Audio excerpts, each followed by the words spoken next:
მოგესალმებით. ეს გადაცემა ხედვა. მე კი მისი წამყვანი ჟუკიანა ფოფხაძე გახლავ. დღევანდელი ჩემი გადაცემის სტუმარია ნინო აბრამიშვილი. მოგესალმებით, ნინო. მოგესალმებით. ნინო, გაგვეცანი მოგვიყევი თქვენ შესახებ, რომელ სასწავლებელში სწავლობთ, რომელი კურსის სტუდენტი ხართ? მე ვსწავლობ კონკურენტების სახელობის სახელმწიფო სამხატვრო აკადემიაში დიზაინის ფაკულტეტზე. ეხლა ამჟამად გადავედი მესამე კურსზე. ძალიან კარგი. რა კრიტერიუმებით შეარჩიეს სასწავლებელი ან სპეციალობა? ესე რომ ვთქვათ, რაიმე კრიტერიუმები დაშემიფასებია, მაგრამ თავიდანვე მინდოდა სამხატვრო აკადემიაში ჩაბარება და ბავშვობიდან დიდი ოცნება მქონდა ამის, ამიტომ სულ იმაზე ვშრომობდი, რომ ჩავეგვერებინა ამ ფაკულტეტზე, დიზაინის ფაკულტეტზე და ასევე თავიდანვე მიზიდავდა სამკაული და ესეთი მსგავსი სფერო. ესე იგი ამზადებ შენ თვითონაც სამკაულს. რა ხიბლავს და როგორი სამკაულის დამზადება უფრო მოგწონს შრომის პროცესში? ესე რომ ვთქვათ, ძალიან მიყვარს ცოტა მასიური სამკაულების დამზადება და ფერების დადება. ძალიან ფერადოვნება მიყვარს, ამით ვფიქრობ, რომ სამკაულს სიცოცხლეს ვანიჭერდა, ყველა ადამიანს თავისი ემოციით გამოხატავს ის. როგორ თვლი შენ თვითონ, არის ისეთი ნამუშევარი, რომელმაც შენ მოგიტანა წარმატება? ჩემ ყველა ნამუშევარი ჩემი წარმატების ერთ-ერთი პირველი ნაბიჯია. ეხლა ვიწყებ სამკაულების დამზადებას და ეხლა ვსწავლობ, ამიტომ ყველა ნამუშევარი ძალიან მიყვარს. მოგვიტანა სამუშაო პროცესი. როგორი, რა გზას გადის იდეიდან უკვე გზა ნამუშევრად? როცა იდეა გიბადება, ეგრევე ფუცელზე გადაგაქვს ესკიზები, ჩანახატებით. შემდგომ, როდესაც უკვე ამ ყველაფერს დაახვეწავ, გადავდივარ პრაქტიკულობაში ამის გაკეთებაში და უკვე ვიწყებთ პროცესებს, დამზადებას, ფორმის ამოჭრას, თორემ ვირჩევთ მასალას, რომელ მასალას გამოვიყენებთ. ასევე ფერს, ეხლა ჩვენ მინაქარს ვსწავლობთ და ფერები გვაქვს სხვადასხვა ხმლის სახით, რომელსაც ჯერ ფორმას ამოვჭრით ლიტროზე, შემდგომ გუმელში გამოვწვავთ, როდესაც ეს მზად იქნება, ტიხრებს დავამზადებთ, ტიხრებსაც ამ ამოჭრილ ფორმაზე დავაწყობ, ამასაც გამოვწვავ და შემდგომ უკვე ფერის ჩადება მიმდინარეობს, ამ ხმილს ფუნჯით ვდებთ ტიხრებში. და უკვე ისევ გამოვწვავთ და მზად იქნება, ოღონდ ერთი ფერის ჩადება არ ყოფილის, რამოდენიმეჯერ უნდა ჩავდოთ. და უკვე მზად იქნება, ძალიან ლამაზია, მაგრამ არ შეიძლება, როდესაც გამოვდოთ გუმელიდან, შევხედოთ ახლოდან, იმიტომ რომ ქიმიური პროცესები მიმდინარეობს და ვერ ხედულობას გვიზიანებს, ამიტომ ცოტა საშიშიც არის, მაგრამ უნდა დავიწყოთ ყველა ის წესები და ყველაფერი კარგად მიმდინარეობს. ძალიან საინტერესო პროცესი ყოფილა. რომელი ფერები უფრო გიზიდავს? ჯერ მითხარი რომელია შენი საყვარელი ფერი და აი მუშაობის პროცესში რომელ ფერებს უფრო იყენებ?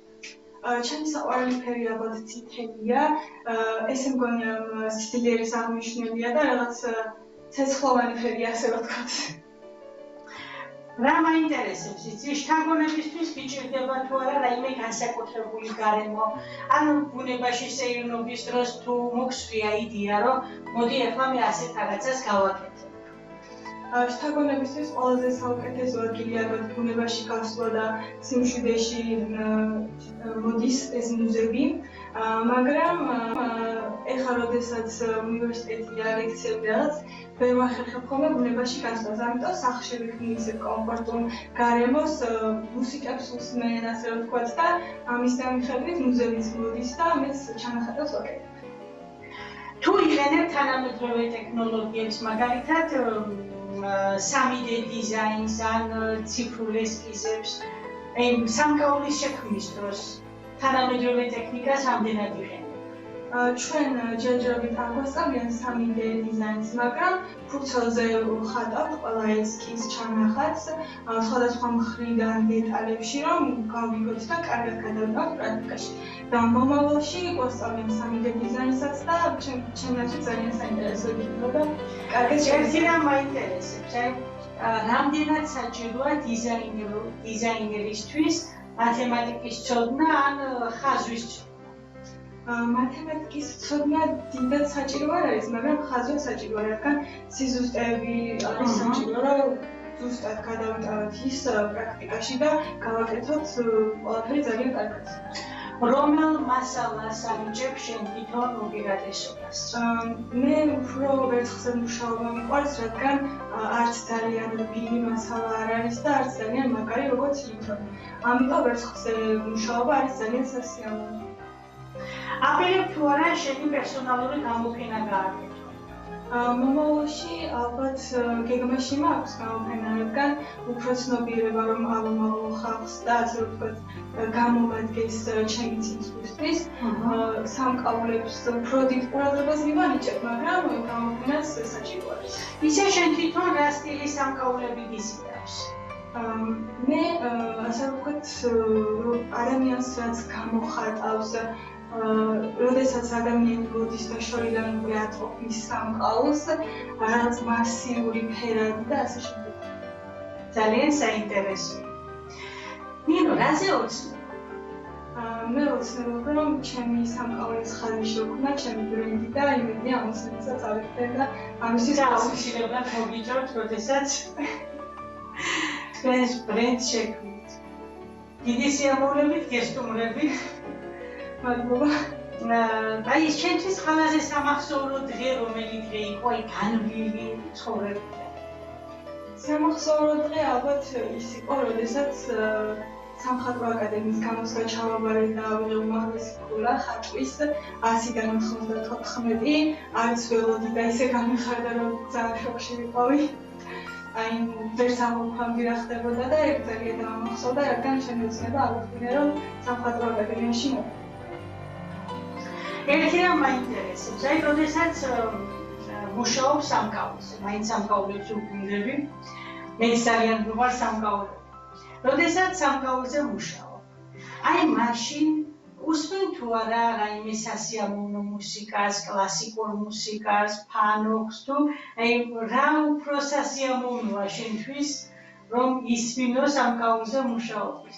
უმეტესწილად ალბათ მშვიდი მუსიკა, კლასიკური და ასე შემდეგ, იმიტომ რომ რაღაც გამშვიდებს თან ხატვის პროცესშიც მუზები უფრო მოდის და გეხმარება, ასე ვთქვათ, ძალიან. რომ არა ხატვრობა, რომ არა სამკაულთან მუშაობა, ხელოვნების რომელი დარგი უიწოდებოდა? ალბათ ფოტოგრაფიაც ძალიან მიზიდავს, იმიტომ რომ მაინც კავშირში არის და მიყვარს ბუნებაზე დაკვირვება ადამიანებზე და ფოტოგრაფიაც ალბათ ამ მხრივ ძალიან დამაინტერესებდა. რა რჩევას მიცემდი იმ ახალგაზრდებს, რომლებიც დაინტერესებულები არიან ხატვით? ან უნდა სამხატვრო აკადემიის სტუდენტები ვართ? უნდა იმუშაონ საკუთარ თავზე, ძალიან ბევრი ჩანახატები გააკეთონ, ესკიზები და რაც მთავარია, უნდა იშრომენ იმისთვის, რამზიანი საქმეს. აი როდესაც სამკაულს შექმნით, პირველი შემფასებელი ვინ არის? პირველი შემფასებელი ალბათ ჩემი და დედაჩემი. ბავშვობაში, როდესაც ხატავდი ხოლმე, მამაჩემი ყველაფერს მიფასებდა და სულ ჩაგვერდით მათვალიერება ჩემს მამაშორას და ძალიან მოწონდა და ეხლა ალბათ ჩემი ოჯახის წევრები და ეხლა რა თქმა უნდა ლექტორის მიფასებს და მიმოწევს, მაგრამ ჩემი ოჯახის წევრების აზრი ძალიან მნიშვნელოვანია. ესე იგი შენთვის განსაკუთრებული იყო მამა. რას ნიშნავს შენთვის სამშობლო, შენი ქვეყანა, სამშობლოს სიყვარული და რას უსწავლებ ჩვენს ქვეყანას?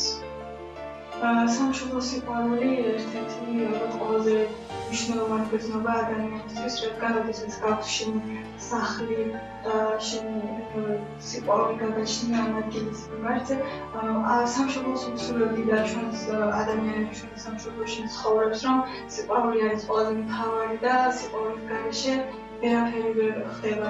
თუ სიყვარული არის ადამიანები ერთმანეთს ვაფასებთ და გვყვარს ერთმანეთი, თავისთავად ყველაფერი მშვიდობიანად არის და წარმატებებიც უფრო და უფრო მოდის.